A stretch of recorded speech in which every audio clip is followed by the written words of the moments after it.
Backline. Oke, nanti kita kasih kesempatan untuk foto bersama ya. Oke, baik.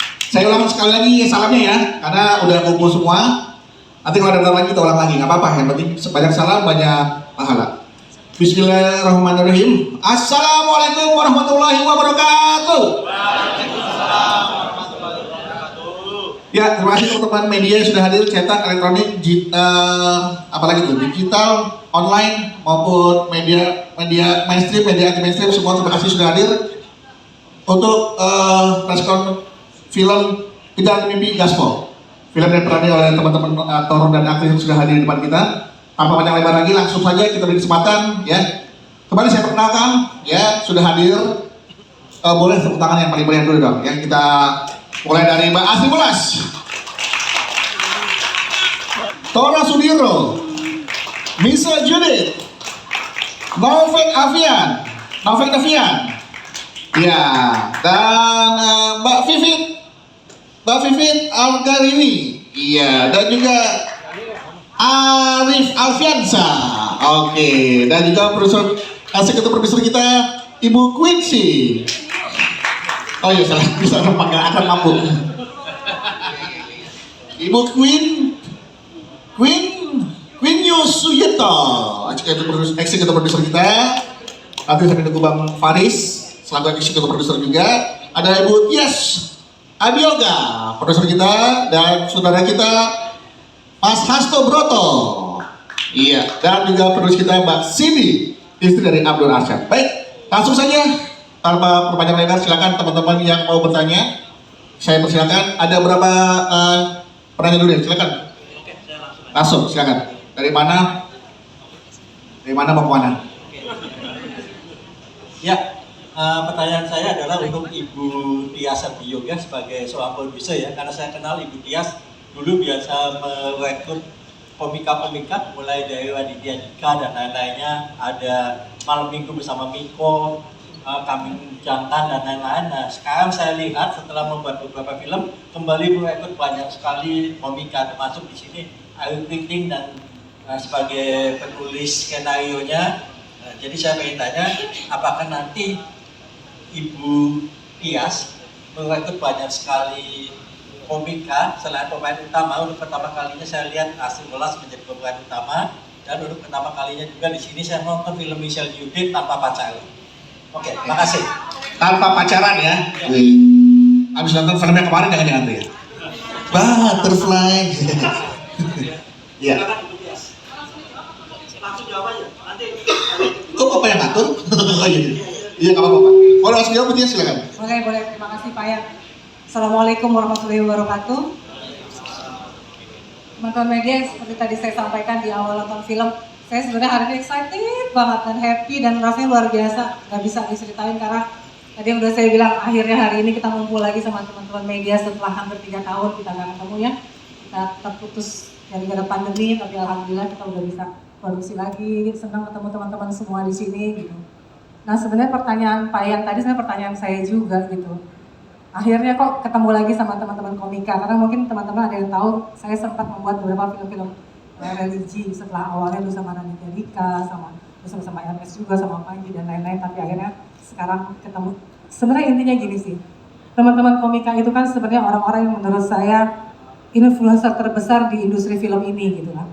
Kita udah tahu ada Tora Sudiro yang memang sudah lama di film, ada Nisa, ada Mbak Asri apalagi ya, ada di semua film. Ternyata teman-teman komika ini sangat luar biasa karena mereka selain sebagai seorang komika, dia memberikan kontribusi yang luar biasa di industri film. Dari awal tuh Raditya Dika juga ya, kita juga tahu ada Ernest, ada Panji dan lain-lain. Kenapa Ari Kriting, kenapa Abdul Arsyad? Terus terang untuk saya pribadi, saya terus ingin belajar. Dan teman-teman komika ini menurut saya adalah orang-orang yang cerdas. Orang-orang yang punya wawasan yang selalu baru, orang-orang yang selalu punya ide nggak pernah habis. Dan kerja sama mereka juga buat saya pembelajaran yang sangat luar biasa. Jadi kalau pertanyaannya kenapa saya balik lagi ke teman-teman komika, iya karena saya terus belajar dari mereka. Saya belajar dari Ari Kriting, saya belajar dari Abdul Arsyad, teman-teman dari Arif, dari Nopek. Saya yang udah umur segini ketemu teman-teman lagi tuh kayak belajar baru lagi gitu. Kira-kira itu sih, mudah-mudahan kejawab ya. Terima kasih banyak. Gimana Pak Yan? Terima kasih Pak Yan. Aman ya Pak Yan? Oke, selanjutnya silakan. Diambil aja mic-nya yang mau tanya. Lu jauh amat, kita gimana nanya? Teriak aja, teriak ya. Ada, hadir. Oke. Assalamualaikum warahmatullahi wabarakatuh. Saya mau menambahkan dari Pak Hasto. Tadi tanya kenapa nggak mengulik tentang suku Tengger. Karena memang film ini konsentrasinya nggak di budaya, lebih ke untuk drama antara ibu dan anak, antara ibu yang meraih cita-citanya. Karena kalau di suku Tengger kan untuk mengulik suku Tengger itu butuh proses riset yang dalam, observasi. Kita nggak bisa dengan waktu yang singkat membuat cerita yang kita pun nggak sepenuhnya tahu gitu, harus risetnya mendalam, apalagi itu menyangkut salah satu suku ya, dan tradisinya juga sangat kental sekali. Jadi ya dari kita tuh angle-nya dari yang POV seorang ibu dan anak aja sih. Oke. Baik, terima kasih, mudah-mudahan sudah terjawab Bang Ismail ya. Dan memang karena durasinya juga cukup untuk mengeksplor suku Tengger ini yang luar biasa, kaya akan adat budaya dan istiadatnya yang luar biasa. Silakan Pak Jes. Di sini kita bikin yang kedua, kita angkat suku Tengger.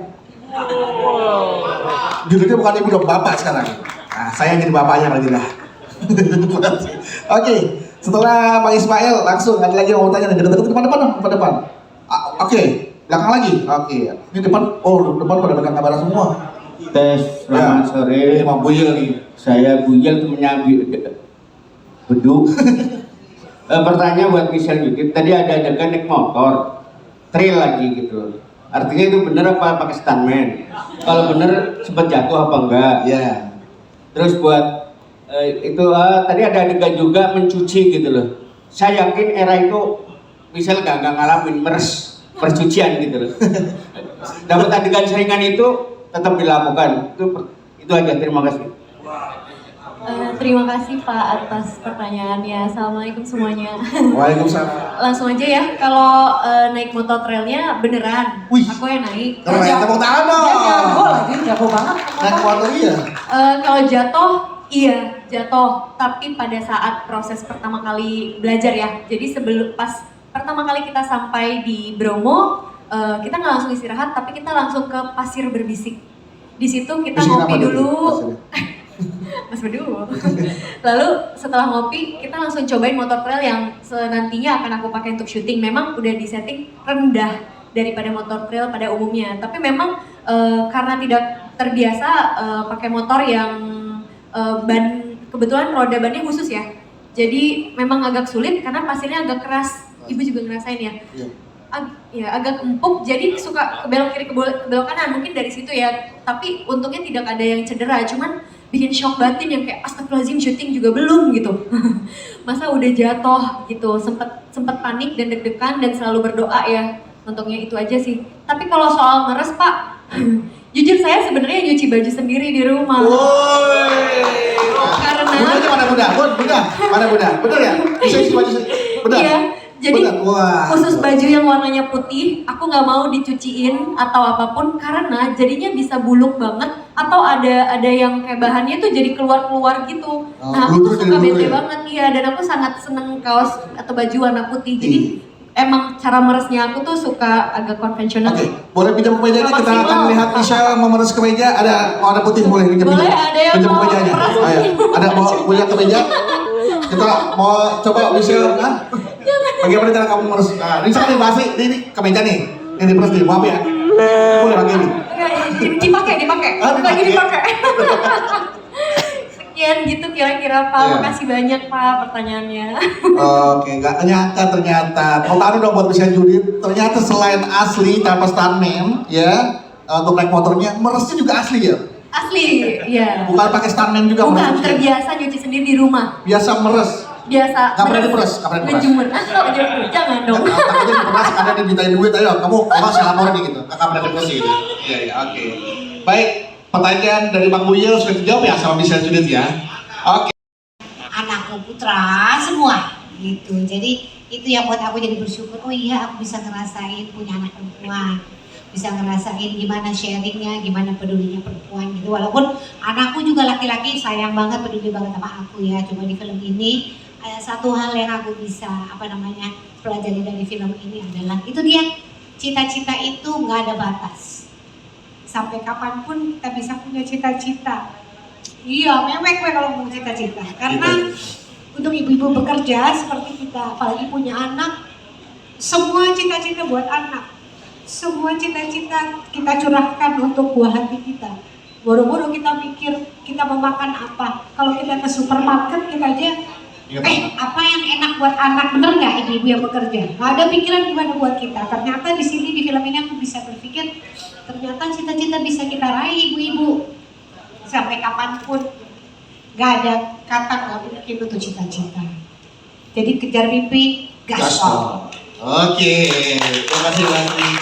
Dalam banget ya jawabnya. Boleh kita kasih tepuk tangan dulu? Ini ada lagi mau tanya Mbak, silakan. Depan. Ini di depan. Ya harus depan. Silakan, boleh nama dan mau apa ya? Nama. Silakan Mbak. Saya Nuti dari Sinamaya. Oh, dari Sinamaya Banuti. Oke, Ya, silakan. saya mau nanya ke penulisnya Mbak Cindy. Ya. Itu terus terang saya tersentuh ceritanya. Ini penasaran aja idenya itu dari mana? Apakah terinspirasi dari kisah nyata seperti itu? Kemudian pembagian komedi dengan kan Dramanya, tiga ya, ya. komedi dramanya itu seperti apa? Kemudian kepada Bu Tias, mengapa memilih tidak memproduksi film ini? Ini kan kental sekali unsur perempuannya, dan terus terang tadi saya kira ini semacam FTV tapi mendadak ke ya tadi 15 menit ke belakang langsung Karena sudah di Bromo ya. Karena banyak FTV syuting di Bromo jadi bukan sampai FTV. 15 menit ke belakang itu baru kerasa Oh. kan bagus. Makasih. Terima kasih Mbak Nuti. Silakan Mbak Cindy jawab. Idenya dari mana nih? Kejar mimpi gaspol ini dan Mbak Tias nanti kenapa mau memproduksi film? Silakan Mbak Cindy dulu. Oke, terima kasih pertanyaannya. Jadi bagaimana saya bisa terlibat di film ini tuh karena awalnya Bu Tias menawarkan kepada Bang Ari. Itu Bang Ari sama Bang Arthur yang dirasa wah bikin nih drama komedi. Kalau komedinya kan memang mereka sudah ahlinya. Terus Bang Abdulnya bilang kayaknya kalau drama aku percayakan ke kamu karena Hidup kamu drama. drama banget. Karena sebelum film ini saya juga seorang penulis, jadi memang untuk di dunia kepenulisan saya sudah dari zaman SMA dan waktu ditawarin dari cerita dari Bang Ari tentang seorang ibu yang bekerja di Bromo itu sangat relate karena dulu waktu saya kuliah saya terlibat di Bromo karena saya asli Malang, terus saya juga dekat lah dengan Bromo seperti itu, lalu saya mulai menyusun ceritanya. Jadi untuk pembagian porsi komedi dan drama, saya bersama Bang Abdur menulis, Bang Abdur yang bagian komedinya, saya menambahkan drama, lalu kita koreksi, lalu kita kirim ke Bang Ari mengkoreksi lagi, baru dikirim ke produser untuk direview lagi. Oh, jadi Mbak Cindy dulu sempat menjadi tour guide beneran di Bromo di zaman kuliah ya? Zaman kuliah. Oh, jadi banyak scene atau cerita-cerita yang memang dari pengalaman Mbak Cindy sendiri mungkin? Iya, untuk cerita-cerita untuk di diary itu memang saya ada yang dari kisah saya, ada yang memang saya fiksikan seperti itu. Ada didramatisir, ada yang memang real. Iya. Oke. Baik, Mbak Nuti ke Mbak Tia sekarang kita ya. Mbak Tia silakan dijawab. Makasih Mbak. Mungkin aku boleh flashback sebentar gitu ya di awal. Mungkin nanti kalau Mas Hasto mau nambahin boleh. Jadi awalnya itu sebenarnya kalau teman-teman tadi lihat nonton dari awal, tadi banyak yang telat ya. Saya lihat sayang sekali. Di awal itu kalau teman-teman lihat ada In Loving Memory, di situ ada Ibu Vivi. Boleh saya sharing sedikit kenapa kemudian muncul ide ini oleh Bang Ari Kriting. Jadi Ibu Vivi itu adalah ibunda, sahabat kami semua yang sangat kami hormati. Itu adalah ibunda dari Queen Yu. Ibu Vivi wafat 2 tahun yang lalu pada saat dalam kondisi yang mungkin pada saat itu kita semua tidak siap dan putra-putri juga harus menerima keadaan itu. Singkat cerita, Ibu Vivi adalah seorang yang sangat tough. Dia pekerja keras gitu. Tapi kalau kita angkat pure benar-benar based on true story, kayaknya kok agak kurang relate karena bidang usahanya mungkin tidak terlalu dekat dengan penonton kita. Jadi mulailah beralih, kemudian kita ngobrol dengan Ari Kriting, Ri apa ya yang bisa ngangkat ibu? Tapi aku nggak mau soal ibu yang selalu benar. Boleh nggak kali ini anaknya gitu? Karena kan selalu kebanyakan tuh kalau diangkat tuh cerita anaknya nakal, ibunya baik, gimana caranya benerin anaknya gitu. Akhirnya Bang Ari muncul lah ide singkat sekali Ari ngomong ke aku dan aku Mama Sasto langsung senang banget dengernya ketika Ari bilang gini, dari kecil tuh ibuku suka ngajar, sampai besar dia melupakan mimpinya untuk menjadi seorang guru. Setelah saya dewasa, saya ingin sekali mewujudkan mimpi dia. Dia ingin sekali punya sekolah TK. Sekolah TK dan saya sekarang ingin mewujudkan mimpinya. Dan ternyata ngobrol ke sana sini kok banyak banget yang seperti itu gitu loh. Yang ternyata dipendam dalam hati, gila ya mak, gue tuh udah kerja kerja tanda kutipnya bukan tidak harus kerja kantoran, tapi berjuang menjaga tidak memikirkan mimpinya. Akhirnya muncul itu. Jadi kalau pertanyaannya kenapa ingin memproduksi ini, ingin sekali. Karena sangat relate. Jadi begitu Ari mengeluarkan ide itu, kami langsung oke Rik. Gitu, oke itu sangat bagus. Di mana nih? Waktu itu kami bilang, saya nggak mau ngangkat kota besar, saya nggak mau ngangkat kota metropolitan. Karena kalau kota metropolitan itu menjadi terlalu general, karena semua ibu di daerah itu di kota besar itu sangat general. Coba kita cari daerah yang lain.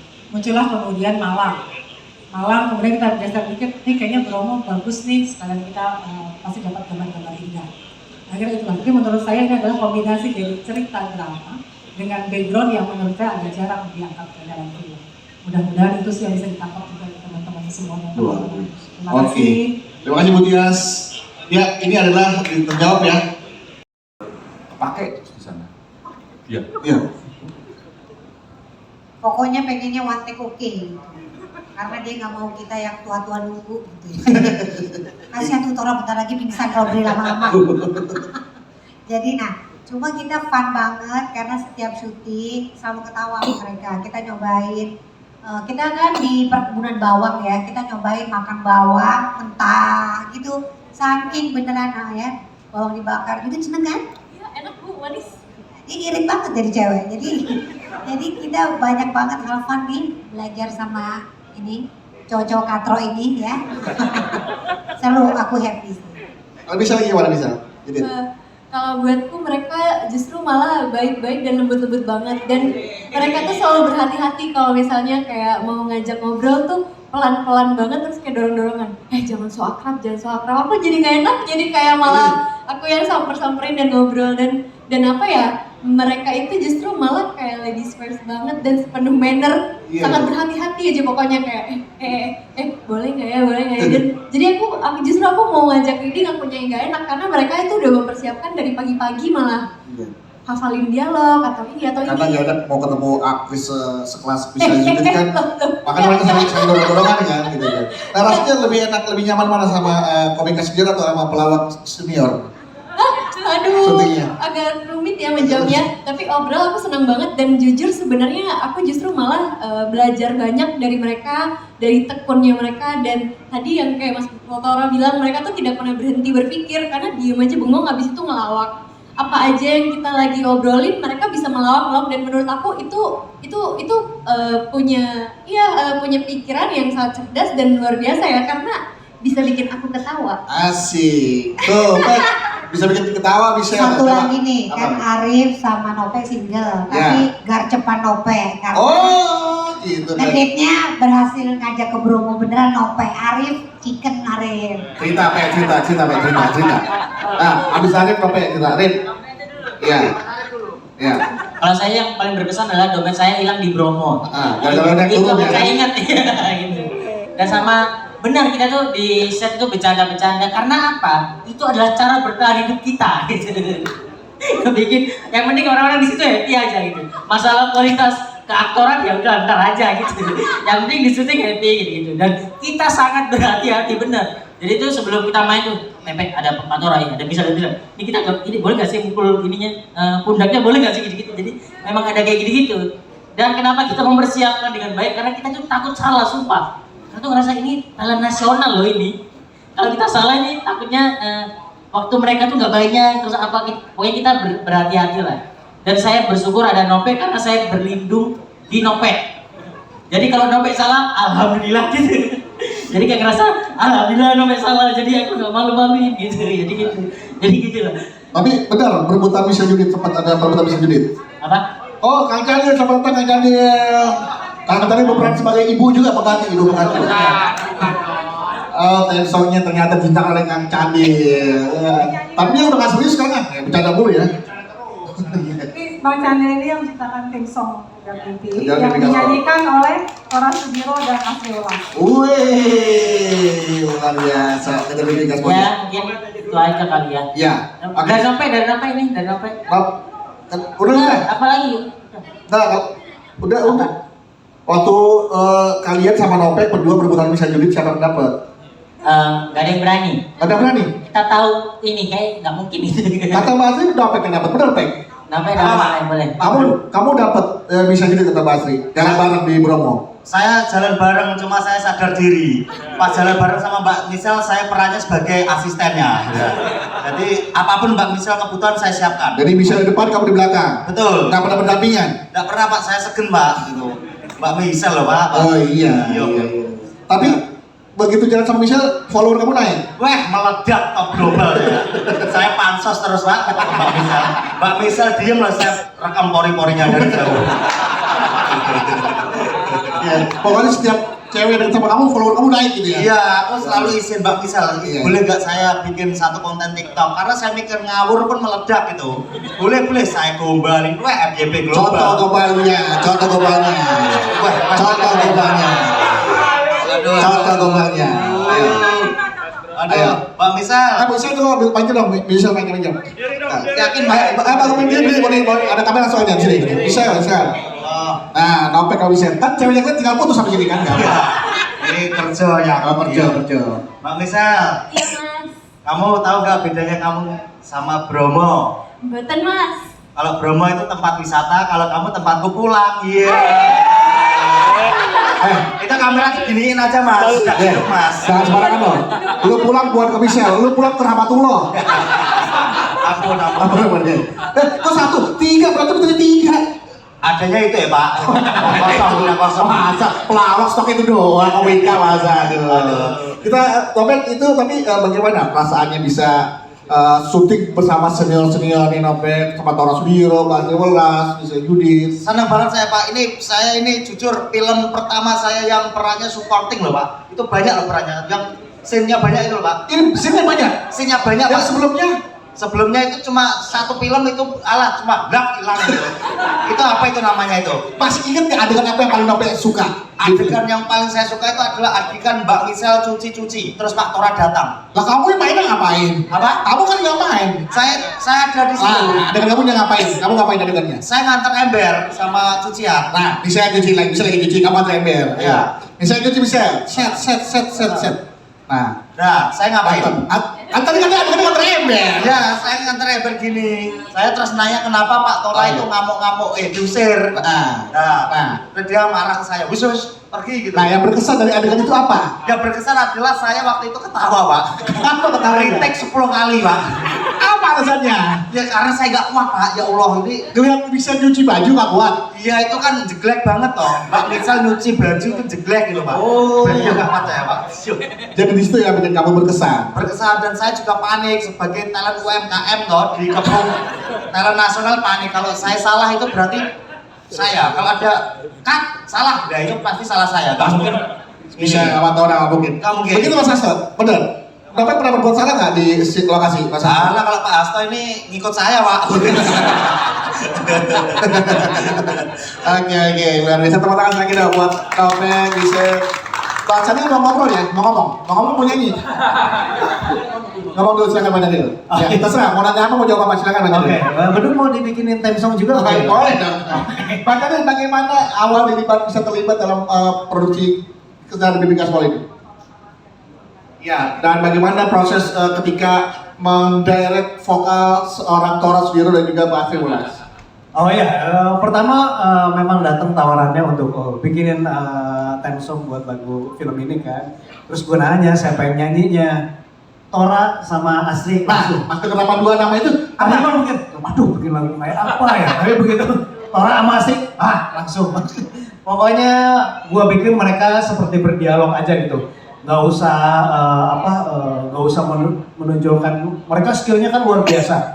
Nah, jadi gue bikin senyaman mungkin, terus Tora berkarakter sesuai Tora, dia nyanyi terserah dia, enaknya gimana. Begitu juga Mbak Asri gitu kan. Akhirnya udah sebentar banget, cuma take berapa kali ya? 2 kali. Gampang banget nanti ya. Hah? Gampang banget nanti lagu itu untuk dimainkan, untuk dinyanyikan gampang sekali. Gampang sekali lagunya. Kita akan dengarkan nanti ya perjanjian Iya, sama ya. begitu. Dengarkan Bang Asri Tora untuk nyanyi lagu. Yang bingung itu tukang editnya sebenarnya, tukang mix sama mixer. Oh itu ya. Itu Jadi gampang ya. Ya kalau saya kan bertanggung jawab, mereka udah nyanyi udah. Iya. Nah, pas yang itunya komplain si itu. Yang editnya. Yang edit itu. Mas turunin nadanya ya. Oh iya. Nada deh. Yang pertama oke. Iya. Oke, terima kasih pacarnya luar biasa. Juga sudah hadir eksekutif produser kita Iya, Bapak iya, Faris. Pak. Silakan Bapak Faris, saya